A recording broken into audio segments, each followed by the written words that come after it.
ये हमारी second problem हम डिस्कस कर रहे हैं इसके अंदर वेव इक्वेशन के ऊपर। क्वेश्चन है हमारा, find the deflection of the vibrating string which is fixed at the ends x equal to 0 and x equal to 2। यानी ये स्ट्रिंग है हमारे पास, ये फिक्स है x इक्वल टू 0 से लेकर के x इक्वल्स टू 2 तक। and then the motion started by displacing the string into the form this। यानी यहाँ से अगर हमने किसी को स्ट्रेच किया और इस तरह से अगर हमारे पास जो भी फंक्शन मिला वो हमारे पास y इज इक्वल टू क्या मिला, साइन क्यूब पाई एक्स, किस पे पाई एक्स अपॉन 2। ये कब मिला, एट द इनिशियल कंडीशन। और उसके बाद जैसे ही हमने इसको छोड़ते हैं तो हमें एक मोशन मिलता है। तो t इज इक्वल टू पर 0 पर इसमें जो चेंज इन डिस्प्लेसमेंट आया वो भी क्या होगा, ज़ीरो होगा, क्योंकि जब तक हम इसको छोड़ेंगे नहीं तब तक ये क्या होगा, इसमें वाइब्रेशन स्टार्ट नहीं होगा। दैट मीन्स में rate of change in the displacement is equals to 0 हो जाएगा। ठीक है, तो अब इस केस को हमें सॉल्व करना है। तो इसका सॉल्यूशन है, सबसे पहले हमें क्या गिवन है, इसमें हमारी जो वेव इक्वेशन होती है वो क्या होती है, wave equation del square y upon del t square is equal to c square del 2y over del x square। इस तरह से हमारे पास ये इक्वेशन गिवन है। हम इस इक्वेशन के लिए अगर बात करते हैं तो हमें y is equals to x t consider करके ही हमें इसका सॉल्यूशन को फाइंड आउट करते हैं। ठीक है, तो हम सॉल्यूशन ऑलरेडी हम दो मेथड में डिस्कस कर चुके हैं। इससे पहले हमने जो सॉल्यूशन बनाया था उसमें भी डिस्कस किया था, और उससे पहले जो हमने वेरिएबल सेपरेशन मेथड डिस्कस किया था उसमें भी किया था। तो बस इसके अंदर हम ये करेंगे कि हम डायरेक्टली इसका जो मेथड है इसके अंदर इस इक्वेशन 2 से हम इसमें वैल्यू पुट करते हैं। तो हमारे पास क्या आ जाएगा, x t double dash is equal to x t double dash x double dash t c square. ये आया, इसको हमने लिखा t double dash upon t 1 upon c square is equal to x double dash upon x is equals to minus of p square के साथ जो हमने solution निकाला था उसको हम यूज़ करेंगे। माइनस ऑफ पी स्क्वायर वाला सोल्यूशन हम इसलिए यूज़ कर रहे हैं क्योंकि इससे हमें जो सोल्यूशन मिलता है वो कॉस और साइन की फॉर्म में मिलता है, दैट मीन्स ट्रिग्नोमेट्रिकल फॉर्म में मिलता है। जबकि प्लस पी स्क्वायर और के जब पुट करते हैं तो हमें जो सोल्यूशन मिलता है वो ट्रिग्नोमेट्रिकल फॉर्म में नहीं होता है। हमें सॉल्यूशन ट्रिग्नोमेट्रिकल फॉर्म में इसलिए रिक्वायर्ड है क्योंकि वेव्स जो होती है वो पैरियोडिक फंक्शन से डिफाइन होती है, और उस केस में हम उसको ट्रिग्नोमेट्रिकल फंक्शन से डिफाइन कर सकते हैं। तो जब हम इसको सॉल्व करते हैं तो हमारे पास X double dash minus of X P square is equal to 0 आता है, और इससे जब हम ऑक्सिलरी इक्वेशन बनाते हैं तो हमें मिलती है m square plus p square is equal to 0। That means हमें मिला m is equal to plus minus of iota p, है ना, आयोटा p आया। इसका मतलब क्या है, इमेजनरी रूट्स हैं। तो हमारे पास इसीलिए x इज इक्वल टू कितना आया, c1 cos px plus c2 sine of px, ये आ गया हमारे पास। इसी तरह से जब हम t के लिए निकालते हैं तो t की हमें वैल्यू मिलती है c1 cos cpt plus c4 sine cp।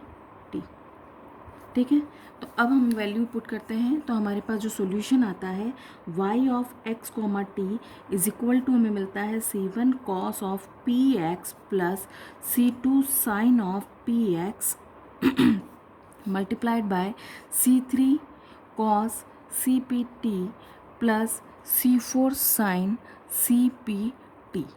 यहाँ तक का जो सॉल्यूशन है, आप चाहें तो वेरिएबल सेपरेशन मेथड को आप फिर से एक बार देख सकते हैं, वहाँ से आपको पता चल जाएगा कि कैसे हमने इसका सॉल्यूशन निकाला है। और हमने यहाँ पे नेगेटिव पी स्क्वायर वाले सॉल्यूशन को ही क्यों कंसीडर किया है, इसको देखने के लिए भी आप जो हमारा solution of the wave equation वाला प्रोसेस है आप उसको देख सकते हैं, उस वीडियो को देख सकते हैं। ठीक है, तो c1 cos px plus c2 sine px, c3 cos ये आ गया। ये हमारे इसके एक तरह से माने तो सॉल्यूशन आ गया। बट ये सॉल्यूशन कब कंप्लीट होगा, जब हम इन कांस्टेंट्स की वैल्यूज़ को फाइंड आउट कर लेंगे। इन कांस्टेंट की वैल्यूज़ को हम कैसे फाइंड आउट करेंगे, जो हमें इक्वेशन में गिवन कंडीशंस हैं। x इक्वल टू 0 यानी इस पॉइंट पर हम बात करें तो डिस्प्लेसमेंट क्या है, 0 है। इस पॉइंट पे भी अगर हम बात करें तो डिस्प्लेसमेंट क्या है हमारा, 0 है। तो पहली कंडीशन तो हम इसको यूज़ करते हैं, फर्स्ट कंडीशन हम इसको यूज़ करते हैं। तो हम using x is equal to 0 that means y of 0, t is equal to 0। तो अब हमारे पास जो सोल्यूशन आ रहा है वो किस फॉर्म में आ रहा है, हमारे पास आ रहा है यहाँ पे 0 इज इक्वल टू C1, क्योंकि cos 0 की वैल्यू कितनी हो गई, 1 हो गई, plus 0 C2 into sine 0 0, C3 cos CPT plus C4 sine CPT, ये आ गया। तो अब हमारे पास क्या आएगा, is equal to C1 cos CPT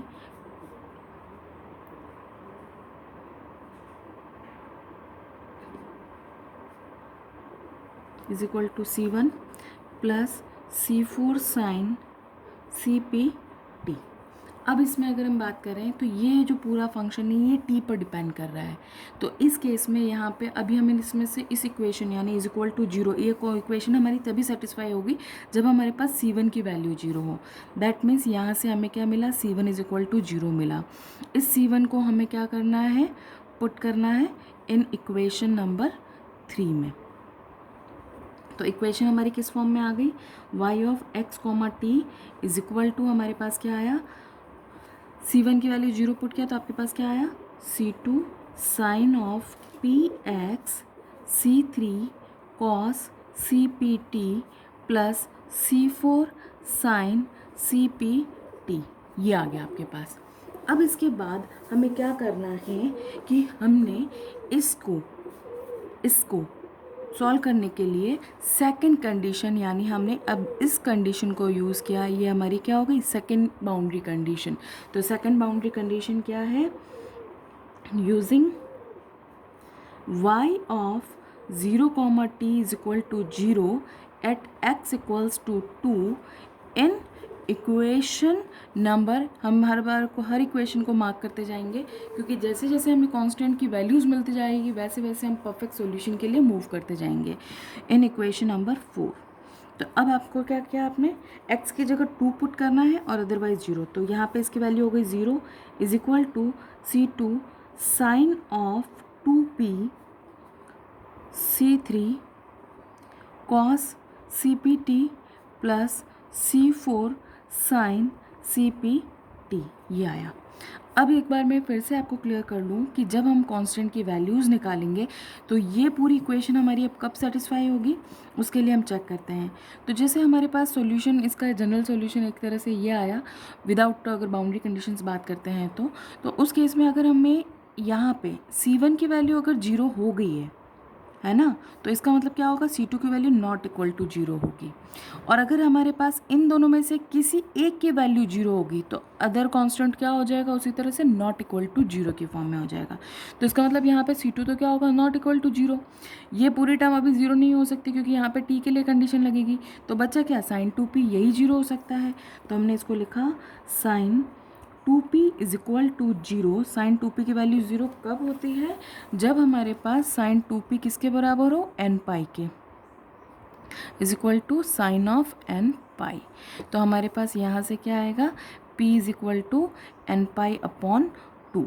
अब ये जो वैल्यू आई है p की, ये किस में पुट करनी है, इन इक्वेशन नंबर 4, इस वाली में। तो अब आपके पास इक्वेशन क्या आ गई, y of x, t is equal to C2 sine n pi x upon 2 C3 cos n pi C t upon 2 plus C4 sine n pi C t upon 2, ये आ गई। इसको हमने इक्वेशन नंबर 5 मार्क कर दिया। अब इस equation में हम जो वैल्यू कंडीशंस लगाएंगे वो विद रिस्पेक्ट टू t लगाएंगे।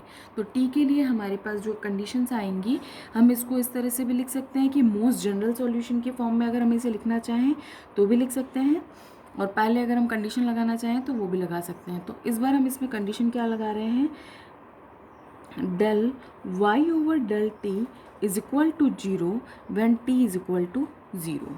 तो अब आपने इसको डिफ्रेंशिएट किया तो यहाँ पर इसका डिफ्रेंशिएशन तो आ गया 0, C2 as it is, sign का कोई मतलब नहीं है क्योंकि साइन तो यहाँ पे x का फंक्शन है, तो ये हमने एज इट इज़ रखा।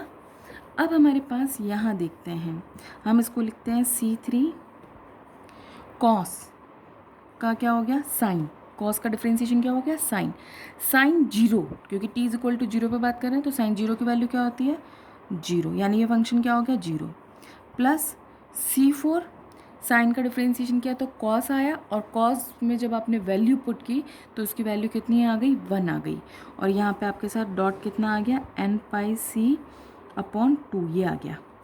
तो यहाँ से अब आपको वैल्यू निकालनी है, तो अब ये C3 वाला फंक्शन तो ऑलरेडी जीरो हो गया है, आप C2 को जीरो कर नहीं सकते हैं, तो अब कौन सा कॉन्स्टेंट जीरो हुआ आपका C4 इज इक्वल टू क्या आ गया जीरो, और इसको आप किस में पुट करोगे, put in equation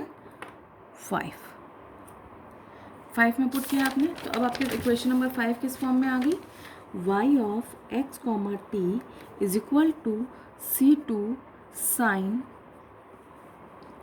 n pi x/2 C3 cos n pi CT/2, क्योंकि ये वैल्यू क्या हो गई C4 की वजह से ये वैल्यू क्या हो गई ज़ीरो हो गई।